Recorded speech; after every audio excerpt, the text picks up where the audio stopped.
all, I'd just like to second what Swapam has said about how good it is to see the interest from the various companies in the different fields and to see the interest from our students. One of the best things about being an academic is when you see the development of people who come to you sometimes straight out of high school or from working in industry.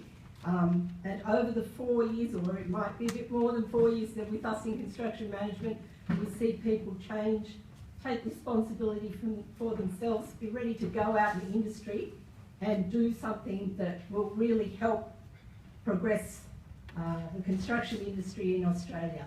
And that's a very gratifying thing to see. It's also very gratifying to see some of our graduates here representing their companies tonight and completing the circle. And that's, I guess, what we're looking for. We're looking for people to get into industry, make their mark, and then keep in touch with us afterwards and come back and tell us how things are.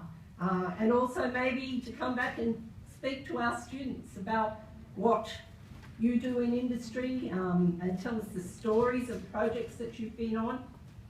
We have somebody here at UWS who teaches us how to teach, and one of the favourite things that she says is that students love war stories, and wasn't sure what she meant about that at first, but what she means is stories from people who've actually been in industry about things that have happened and how they've solved problems, or maybe even how they've dealt with a disaster.